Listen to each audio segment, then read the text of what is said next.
Ahoy, and jolly Saturday, me mates and fellow Pastafarians. This be a special sermon for today, as I know out there, besides myself, there are people having their birthdays and want to make a special acknowledgement to Alter Ego Day, that being today. So, ahoy and welcome. Today, we gather in celebration of Alter Ego Day, a time when we embrace the many versions of ourselves, both the pirate who sails the high seas and the landlubbers who walk among the mundane. For you see, within each of us lies a duality that deserves recognition and respect. The alter ego, creation of our imagination, and the self who navigates the real world. Now, me mates, as Pastafarians, we be no strangers to the joy of imagination. We read tales of daring adventures, of sea monsters and hidden treasures, and of course, of our beloved flying spaghetti monster, who graces us with his newly appendages. On this day, we are encouraged to revel in our alter egos, to explore the depths of our creativity, and to allow our minds to wander to places where reality may not tread.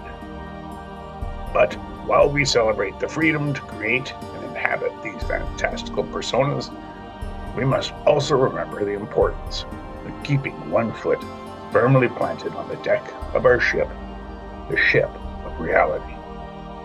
For the flying spaghetti monster, in his infinite wisdom, gave us both the power of imagination and the gift of reason. It is by balancing these two that we navigate the seas of life with true mastery. Consider, if you will, the nature of the pirate alter ego. Fierce, bold, and perhaps a bit reckless, this persona allows us to break free from the constraints of the everyday, to embrace the wildness within us. But while we may don the tricorn hat and brandish the cutlass of our minds, we must also remember that the real world requires a different set of tools: compassion, responsibility, and a good head on our shoulders.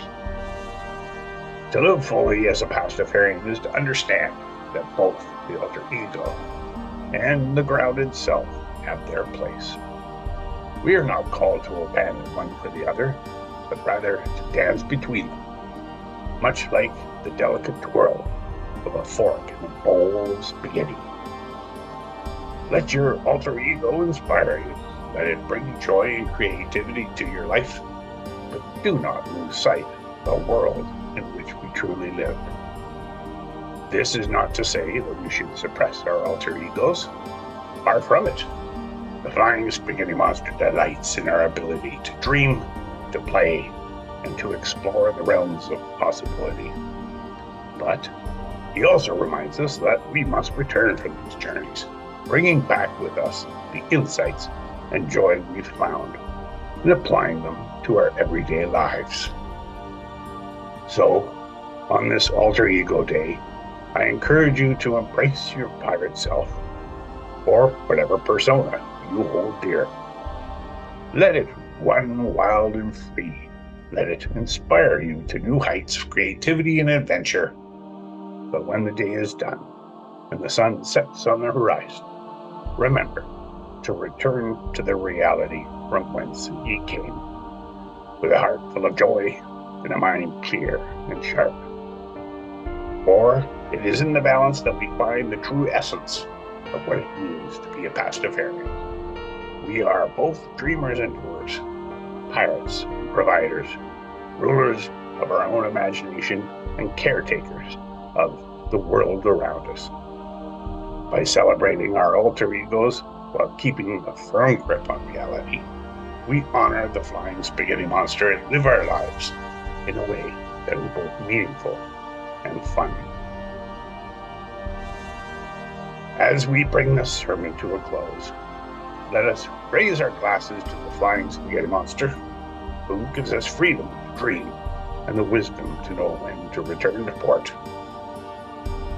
May you all find joy in your alter egos today, and may you also find strength in the reality that grounds us. Together, we sail these seas with both imagination and purpose, with noodles in our heart and reality in our noggins. Well, then, aye, and goodbye.